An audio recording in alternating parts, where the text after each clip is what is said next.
Hey guys, and in this video we're going to talk about Moscow. Moscow is the capital and the largest city of Russia with a population of more than 12 million people, located on the Moskva River in the west of the country. Moscow for Russians is the center of everything.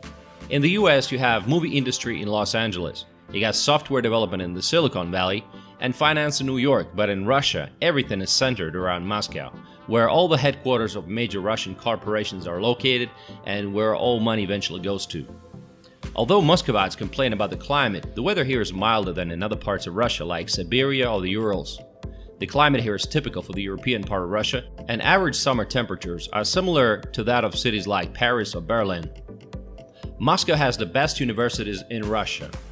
Russian teenagers come here for education. In 2009, there were more than 250 universities and colleges in Moscow.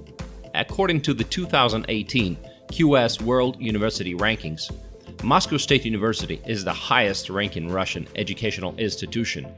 And if you choose to study in Moscow, you'd better choose technical or IT majors because those are recognized all over the world. You walk the streets of Moscow and you see all these fancy cars and you wonder, how much money are these guys making?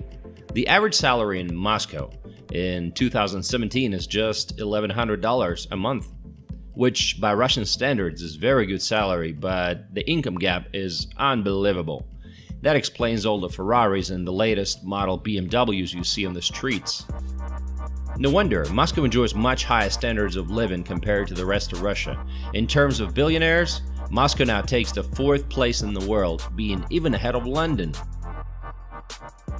Moscow is home to all the federal authorities of the country, the government of the Russian Federation, the State Duma, the Federal Council, the Supreme Court, and the Moscow Kremlin, which is the official residence of the president.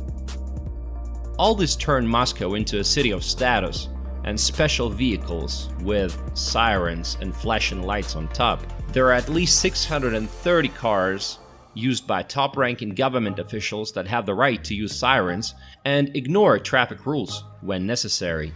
They are allowed to speed, drive on their own side of the road, or even pass ambulances or fire engines. This is unthinkable in the US and Europe, right? And it's extremely uncomfortable for ordinary citizens. In Moscow, it doesn't really matter what you do for a living. If you're not part of the system and you don't have connections, you're a second-rate citizen. Some high-ranking government officials never cross paths with ordinary citizens at all. They live in their gated communities outside of Moscow and prefer to take their vacations abroad.